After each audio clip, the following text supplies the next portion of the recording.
The following program has been rated GE by the Kenya Film Classification Board. It is therefore suitable for general family viewing.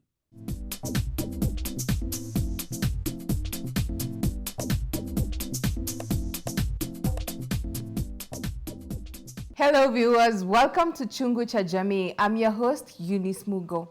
Today we are going to talk about age-friendly community. Are you friendly to the elderly people around you? Are you loving them? Are you taking care of them? These are some of the questions that we are going to answer and tackle today. Send in your question, your comments across all our social media networks. That's GBS TV Africa. Our SMS line is 21144. I'm not alone. I have guests who are well conversant with this area when we are talking about the elderly community. I will allow them to introduce themselves. Welcome, guests. Starting with you, the lady. Introduce yourself. Okay, asante sana. Majina zangu ni Monica Jerry Kamau kutoka Dagriti County, na mimi ni mmoja wale wazee wanakuaga huko Karika, pahali inaitwa Karika Center kwa wazee huko Dagriti County. Tukiwa huko tuko wazee na wamama wale wakongwe, na tuko wengi, na tunaendaga na masiku kutoka Monday mpaka Saturday. Na tukiwa huko tuko na masida nyingi sana, tunajadiliana sisi wenyewe kwa wenyewe vile masida tunaona kwa jamii zetu vibaya ama vizuri.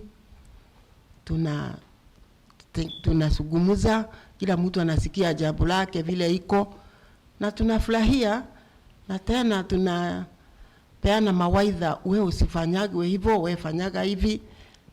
Tunakuwa tuko na raha sana wakati tunakaa pamoja, na tunafanya mchezo kidogo kama kucheza dansi, kuimba na vitu nyingine ile wamama wanafanya. Asante sana. To you, Mr. Hamjambo wasikilizaji wetu. My name is Elijah Mwega, founder and CEO Karika. Karika is a community-based organization, and it is an acronym of Kenyan aged people require information, knowledge and advancement. I'm excited to be here. Welcome so much on the show. So today we are talking about the age-friendly community. I'd like to know, why is it important and why is it essential to have an age-friendly community? Starting with you, Elijah. It is very, very important to have age-friendly society because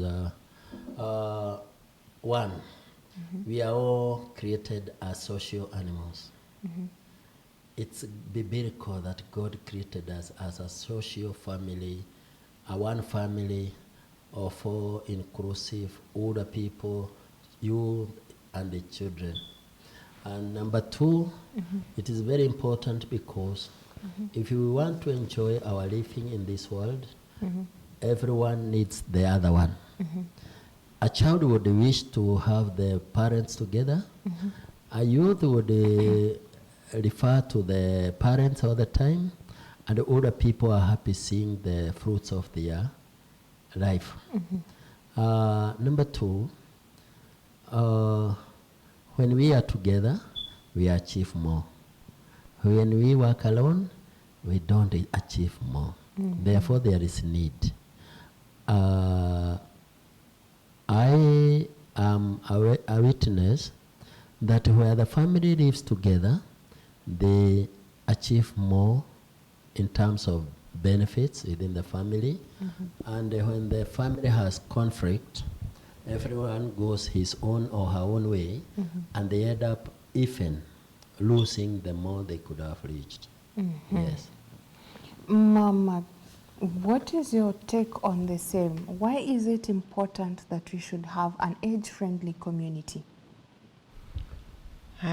Hiyo ni jambo nzuri sana ya kuuliza, kwa maana ni muhimu na ni jambo ya maana sana watu wakizeeka waone kama wataweza kukaa pamoja ni vizuri, sababu akiwa peke yake pale akona shida nyingi sana ya kufikiria, maneno mingi, ametengwa nini na nini, lakini akitoka nje akutane na wengine inakuwa jambo ya muhimu sana, kwa maana wanajadiliana maneno mingi, akiwa na vitu nyingi anafikiria, saa hiyo inaisha sababu akona wenzake. Hiyo ni jambo muhimu sana, community ya wazee kuwa pamoja, tunaifurahia kabisa. Thank you so much. So coming to you, Mr. Elijah, what are some of the steps that are being made to ensure that the old people make decisions and also are actively included when it comes to things to do with the community and the society? One thing I want to refer to the Bible. The Bible recognizes older people as people who have the blessings to the young generation. Sure. And all we require in this world is not money, it's about blessings. It is very important to have with you, the older persons, because even if you have money and you are cursed, the money will be of no value. 2, the older people give wisdom to the young generation. And if we have a young generation which has no wisdom, then the country cannot grow. I like the way I see the government working, like for the judges when they do the case and sometimes it's difficult, they refer it to the older people, they call older people in the society. I've also seen cases of doctors when they treat certain diseases and they are overcome, they refer them to the older people, not because they are learned as they are, but because they have wisdom to tackle those challenges. So yeah, therefore I say we need each other. And from the government side, I am happy that the new constitution 2010, Article 57 speaks of older people and the way they belong to the family and also to the state. That is a very good strategy that the government has taken. Recognizing the need to have older people within the family and also in the government. But challenges are when we are planning for the development, sometimes we find the same people who approved the constitution, now they tend to forget the aging society by the fact that they refer them like they move slowly. Sometimes they are not knowledgeable to the technology. Sometimes they require a lot of energy to move, and these older people, they don't have enough energy. Therefore, you find the society now starts abusing the older people and is aggregating it. But I should say the Bible recognizes the older people, the Constitution recognizes the older people, and even the culture. When we go back to the society, you'll find that the majority of our tribes, they respect the culture. Only that, because of socio-economic situation, you'll find majority of the children going to the towns and other countries, they leave the older people alone. And here the problem starts. Okay. Yes. Coming to you, madam, I would want to hear your take on the same. What are some of the things that you are supposed to ensure that you're being included in the conversation and decision making to be part of the community and part of the family when you're making decisions and participating on activities? Naweza sema kuwa pamoja ni kitu very important. Wakati tunakutana sisi tuko pamoja, tunafurahia hiyo sana. Kwa sababu kuna wale wanakaa tu huko masinani, hawezi toka. Lakini sisi tunatoka, tunaona ni muhimu sana na ni vizuri. Na hata tunajaribu wale wako huko masinani vile wanaweza kutufikia sisi. Na tumeshindwa kabisa kwa maana hatuna uwezo. Ndio tunaomba serikali iangalie hiyo neno, ndio tuwe kuwa pamoja na wale wako masinani wamezeekea huko, hawezi kutoka tuwe pamoja. Kwa maana kuwa pamoja ni kitu ya maana sana. Thank you. So maybe to add on that, what are some of the activities that you actively participate in the community? Some of the activities, ni maneno yapi unafanya actively kwa community yenye utasema you're participating? Ni nini unafanya? Okay. Wakati ule sasa tuko hapo pamoja kama community ya wazee, kwa maana sisi ni wazee na watu wanajua ni wazee, wanatuona hapo. Tuna activity nyingi sana tunafanyanga sisi wenyewe. Kama kushona masweta, sisi tunashona. Shondo tunashona. Kutengeneza sabuni ya liquid pia tunatengeneza sisi wenyewe. Hata ukija huko unaona tumeng'ana kabisa, sababu tunaenda tunafua nguo na hiyo sabuni bila kutegemea nini. Ile shilingi tunaenda tunanunua chemical, tunatengeneza sisi wenyewe. Tulifundishwa. Mwega alileta watu wa kufundisha kutoka kwa Minister of Labor. Wakakuja wakatufundisha kutengeneza sabuni. Lakini hizo zingine sisi tulijijua tukiwa wasichana, kushona chondo, kushona masweta, yote tulijua, na ndio tunafurahia tukiwa hapo pamoja. I'm liking that, whatever you do in that. Coming to you, what are some of the specific program designed to cater for the needs and the interest of the old community? One, when they come, they have to do a lot of dancing. That is in terms of body activation. Okay. Number two, a lot of storytelling, you know. They have our heritage. We try to tap those wisdom and knowledge they have. Like what she has said, weaving of baskets. Now you can see the young generation, they go for the other alternative. But them, they used to have their own way of doing their own products. Number two, we also train them on advocacy towards their rights. People who can speak directly to what they want. And sometimes they go to meet with the street children. We have children homes within our locality, and they go and have stories with them. They give them mentorship, and I find them being engaged. One thing, when you are aging and you are not engaged, you become idle, and you are then vulnerable to so many diseases. Together with that, in our center, we have chicken layering project, where they sometimes come and interact with those animals, the birds, and two, there is a bit of piece of land where they can do a bit of cultivating food. This is how to engage them and feel they belong to this place. We have to look at what can attract them to the center. Planting of sugar canes. Sometimes there are those who can chew. There are those who want to take it as it is crushed. Therefore, looking at what older people want. Number three, and the most important, we give them listening ears. Older people, the best you can give them is time to listen. You listen to them. They may give you a lot of stories, but you keep on listening until they are satisfied.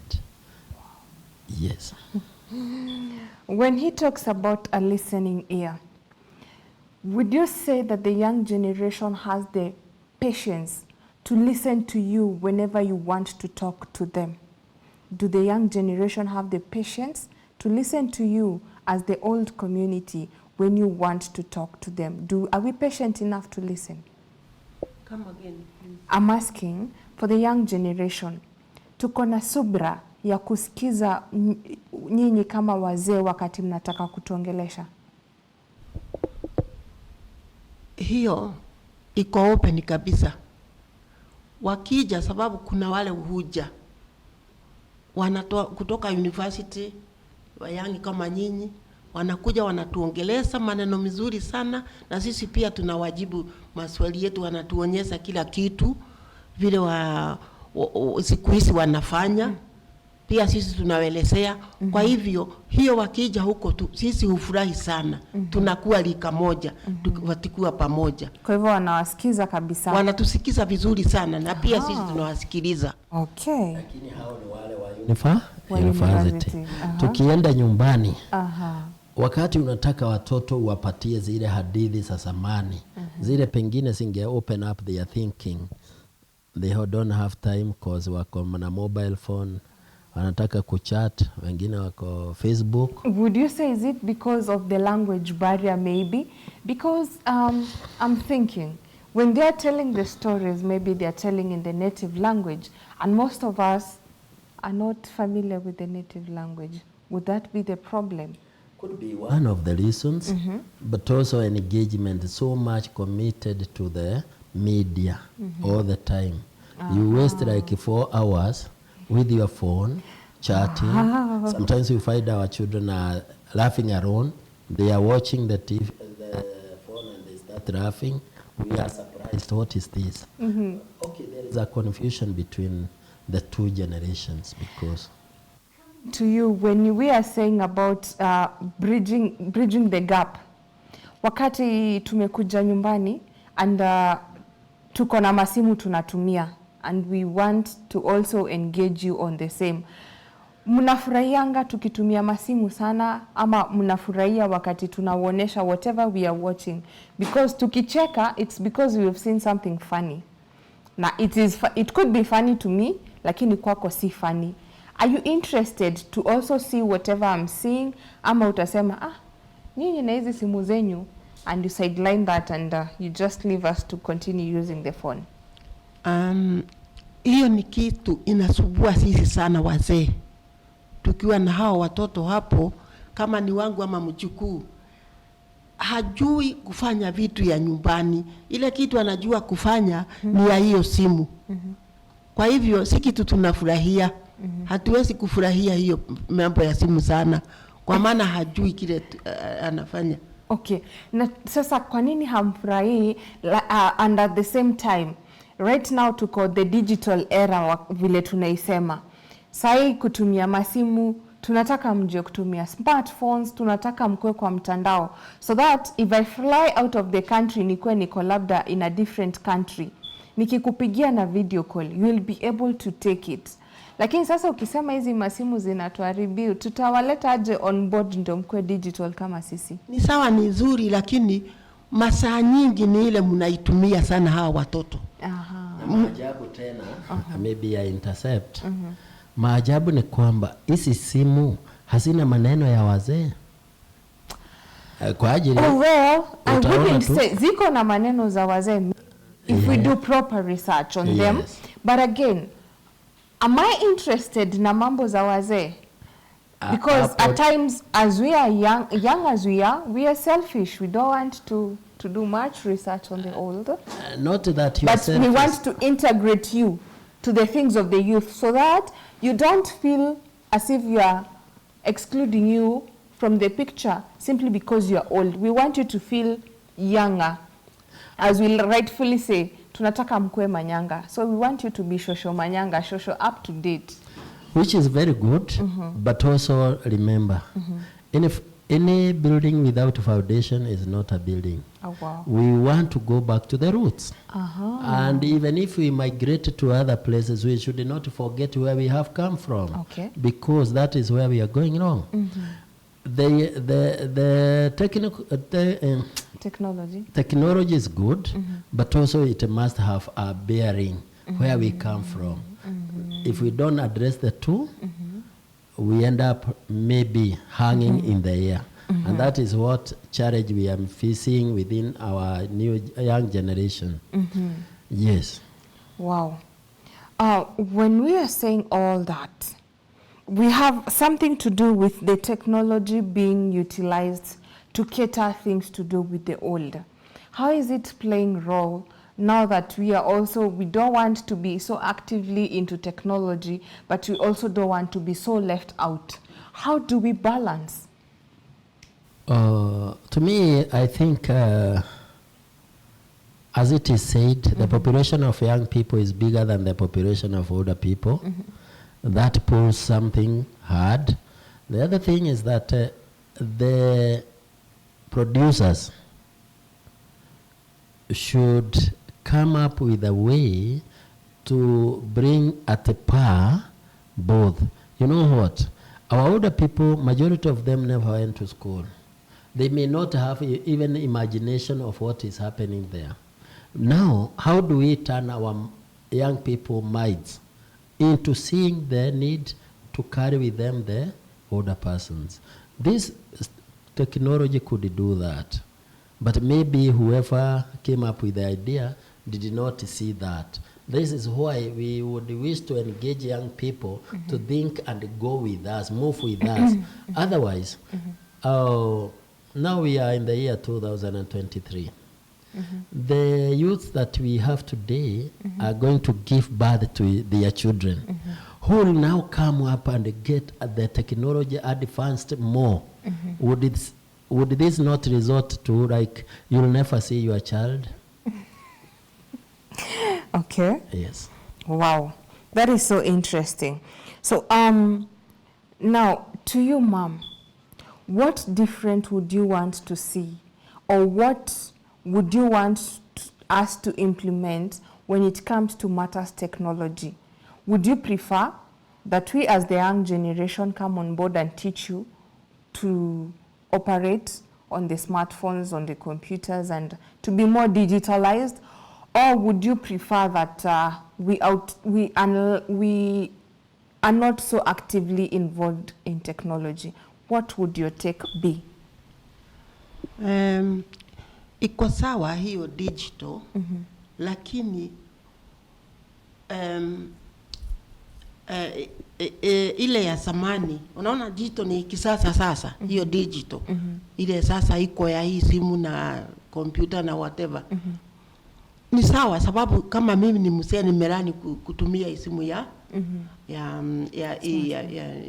smartphone, na nimelani kutoka kwa mtoto kama wewe, akanionyesha ikaenda vipaka akaninunulia. Hiyo ni sawa, lakini hatutaki ile ya zamani isaulike. Hiyo ya zamani hatutaki isaulike sababu ya hii imekuja ya digital. Kwa sababu akisaulika, kuna watoto saa hii wako kama wewe na wako kwako, hawezi kukatakata boga ama kutengeneza viazi. Can I put this one on you? Because sasa ukisema the young generation tumesahau zile vitu zilikuwa hapo awali. Is it because hamtufundishi ama it's because hatutaki kulearn? Ni nini tunakosea hapo? Because tunataka tuendelee kukua digital, yes, lakini bado hizi zenye unasema hatujui. What are you doing as the old generation to ensure that us as the young generation tunajua na hatusahau? Yeah, najaribu kuwafundisha, lakini hana time kwa sababu alienda shule ile naanza na hizo digital. Sasa nikimfundisha hii hana time, anasema mimi sasa hiyo sitaweza, sina time ya hiyo. Najaribu sana kumfundisha, na ni vizuri hata wale wako wakubali kujua. Wakubali kujua mambo hiyo ya utamaduni. Kama vile nimekuambia, kuna ule hawezi kutoa viazi, ngozi yake hajui kama inapigwa hivyo sababu hajafundishwa. Na sababu kwa kosa kufundishwa ni sababu hana time, hataki. Anataka kuona kwa TV, kwa hiyo. Thank you so much for that. Anataka kuona kwa hiyo, hataki kuona kwa mimi nimfundishe ama kupika ugali, mukimo. Hiyo yote hajui. Na mimi ndiko hapo kunimfundishe na hana time sababu ya hiyo. Balance zote. Balancing is the key. Coming to you, when you are talking about that, when we are saying about balancing, and like she has rightfully said that as young generation we don't have time. We have this notion of saying that kufundishwa hizo kazi, it is already outdated. As much as it is very important, we'll find that is the basic things that you are supposed to know. We at times, because of the digital era that we are in, the working system and so forth, we don't have, it is true, we don't have time for that. What then are we supposed to do to be able to balance and also to be able to show at least interest on that? One, there must be respect True. and love. If you respect your parents, whether you know much in technology and anything, you'll always be coming back to your parents. Number two, it's not necessary they teach you what you want to hear, but they deserve to tell you. True. It's a right. Would you broaden your capacity of receiving as much as you are doing a lot of with and technology, but also have room to listen to these older people? Because what is killing the social aspect of us ni kwamba we are not giving enough time to the older people. And this technology is a foreign thing that sometimes would take you forever away from your parents. Remember, we cannot be whites, we cannot be the other ones. We shall remain the ones that we are. Therefore, even as we grow, let us not forget our older people. They may have wisdom that we don't have. Technology may give you everything, but wisdom will always come from the elders. Wow. Technology will always give you everything, but wisdom comes from the older ones because they have the experience and they have all the intelligence that they have gone through. Viewers, send in your question, your comments across all our social media networks. That's GBS TV Africa. Our SMS line is 21144. We'll be back shortly.